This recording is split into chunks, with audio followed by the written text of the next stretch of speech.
Hey guys, it's Adam Realty here, and today I'm going to be going through analyzing data. When I say analyzing data, I mean analyzing the data of an ad account. We'll be looking at what kind of metrics you need to look at, what to kind of look for, and how to analyze the actual ad account itself. As always, pop any questions that you have below. Make sure to like and subscribe so you're notified first thing of any new videos that come out. Let's get into it. So before we actually start getting into actually analyzing data, what we have to understand and be clear about is what is the purpose of an ad. And the reason I say this is because we have to understand what the ad is doing. You may have heard me say it before, but imagine it like a puzzle. The ad is a single piece of the puzzle and the lander is its own separate piece. So if an ad is working, it's most likely that it's something to do with the lander if you're not getting conversions, or potentially it's something to do with the offer. The main purpose of the ad is to get new customers into our business. Generally, when we're running advertisements, whether it be Facebook, Instagram, TikTok, Snapchat, anything is usually to do with cold customers. Yes, you can be putting some retargeting in there and you could be hitting your own followers or people that have engaged with the page. But generally when we're running ads, we'll be running those to a cold audience, a new audience, people that haven't seen us before. The reason that we use an ad platform is that we're paying for attention. When we're posting organically to TikTok or Snapchat or Instagram and we get organic reach, that is taking advantage of the organic reach the platform is giving us. When we're using paid advertisement, we're using that same platform, but we're paying to be put in front of people. And with that comes something called CPM, or cost per milli.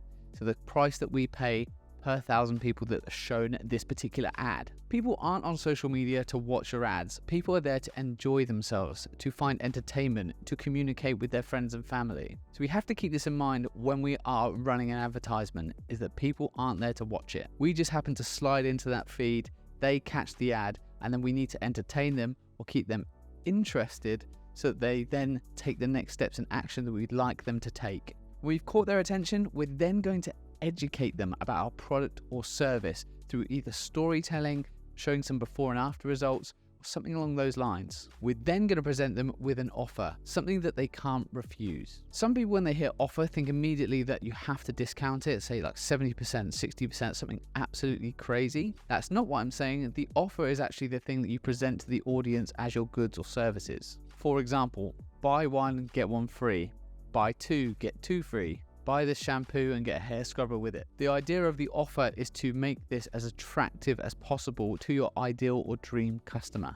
I say it time and time again, an offer that they can't refuse, that they would feel silly saying no to. So when we're in that ad account, we've been running the ad, we know what our creative looks like, we've pushed it out there and we've got some data. What metrics are we actually looking at inside the ad account? These are in no particular order, but these are the key metrics that I would have a look at. First is going to be your CPM, which is cost per milli. This is a cost that is set by the ad platform and is the cost to reach 1,000 people. This will also be dictated by your creative. And what I mean by that is the quality of the creative that you present. If you put something into the feed that is absolutely trash and people hate it and don't engage with it, it is not going to do well and your CPMs are going to be high. You'll be penalized as the advertiser. If you put something that feels quite organic in front of somebody, however, you'll notice that the CPMs drop and reduce. Other factors, as well as the audience that you're targeting, the age of the audience that you're targeting, and the competition in the space are really going to have an effect on that CPM and the result that you're going to get. This is also an argument to why people are saying that interest targeting is dead.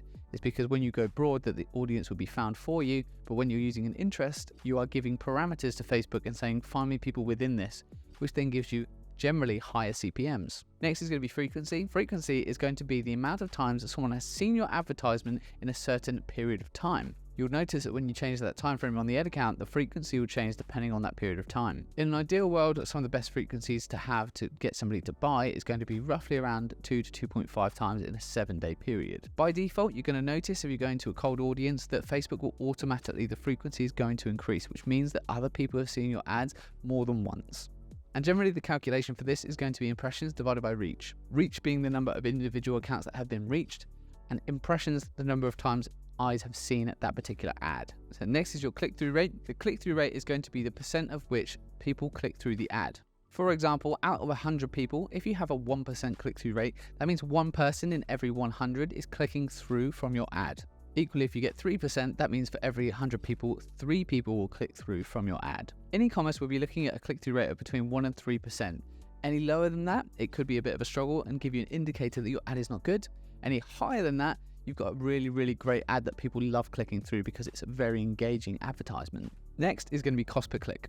This is the cost of any type of click on the particular ad that you're running. Don't get this confused with cost per link click, as that is when somebody clicks on the specific link to go to your next step. Cost per click can be anything where someone's clicked to go and look at the profile, they've clicked on the ad, they've clicked on the shop now button, whatever call to action that you have. So don't get those two confused. Next is going to be your cost per outbound click. That is the cost of which it is to get somebody to click and leave the platform to go to your website. This is an important metric to know because there is a difference between cost per click and cost per outbound click. Cost per click means that anybody could be clicking on any part of your ad. Cost per outbound click means they've taken that action and left a particular ad to go to the website. The other metrics that are also good to know are cost per add to cart, cost per initiate checkout, and cost per acquisition. Reason being, we can understand how much is it actually costing for us to get someone to add to the cart, then also take that next step and go to checkout, then also go to that final step and actually purchase. You're going to see that there's going to be a ratio difference between these two. So for example, if you're getting 5 add to carts for every 3 checkouts and then 1 purchase, that's a 5-to-1 ratio of add to carts to purchase, or a 3-to-1 ratio of initiate checkout to acquisition or purchase. What we want to do is keep this ratio as small as possible. So for example, if you could get it to a 1-to-1, that would be pretty much everybody buys from seeing the ad, adding to the cart, and then going to the purchase. Very unlikely you're going to get that. If you're finding there's a huge discrepancy between add to carts and acquisition, so for example, if it's a 5-to-1, 6-to-1, that generally means there's something within your delivery, for example, postage costs, that is a little bit too much and probably putting off the customer. Because of Mr. Jeff Bezos at Amazon, people are very accustomed to free shipping and usually next day delivery, which generally won't be happening in your e-commerce store. If you're running e-com, I would generally suggest to keep it free shipping if you can. It's well and good me talking about these metrics, but let's get into some data and actually take a look. First of all, do not be overwhelmed by the amount of data that's in this particular ad account. What this is split into different ad sets with ABO budgeting. If you've seen my video on our 7-figure dynamic creative testing strategy, you'll be pretty familiar with how this works. If you haven't, pop over, check it out, just understand how this testing strategy works. Steal it for yourself, it is absolutely phenomenal.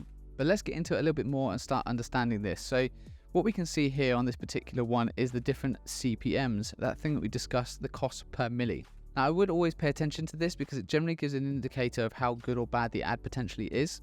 But then on top of that, we can have a look at the frequency of how much time or how many times somebody has seen this particular ad. What we can do is just compare these first ad sets here. So I'm going to take these ones, number 19, number 20, and we're just going to have a look at them side by side and understand why one might be good, why one might be not so good. You'll notice spend-wise there's a big difference here. So this one's £100 daily, this one's £30 daily. Reason being, this would have started off probably around about the £30 mark and then been slowly scaled up bit by bit.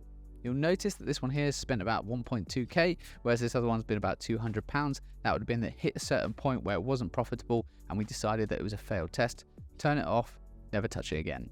You can see here on number 19 that this is going to be around about £3 more expensive to reach 1,000 people than this one. The frequency here is around about the same, so 1.7, 1.7. But because the offer on this particular brand is so strong, we do find that people convert within 1 or 2 touch points. When we're looking at the click-through rate, you can see here that this one's 6.32, this one's 2.13. So people are more likely to click through on this one, 3 times more likely. Now you're going to see the results of how that impacts the data. Immediately when you start looking at the cost per click here, that's 6 pence per cost per click, and here it's 33 pence. That's 5 times more expensive on this ad compared to this one. But then as we go through and we look at our cost per link click, you can see again there's a big difference. This one is a heck of a lot cheaper. Now when we look at the actual link click-through rate, so remember that difference, the click-through rate is going to be clicks anywhere on the particular ad, and the link click-through rate is the direct action of clicking on the link to get to the next step. When we go for a cost per outbound click, we've got 18p here and 64p there. So again, a massive difference, roughly about a 3x. You can see how that has a big impact here on our cost per add to carts, our cost per initiate checkouts, and then our cost per purchase.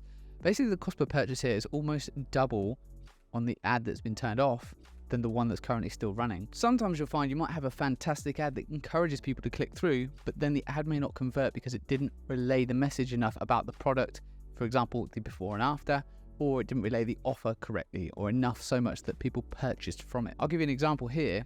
This one's about 9% click-through rate, which is fantastic and strong. That's probably some of the best I've seen on a conversion ad in e-commerce. Then you've got your cost per click at 22p, and then 3.17% on the click-through rate. Sorry, that's 3.17 on the link click-through rate, which is tremendously great.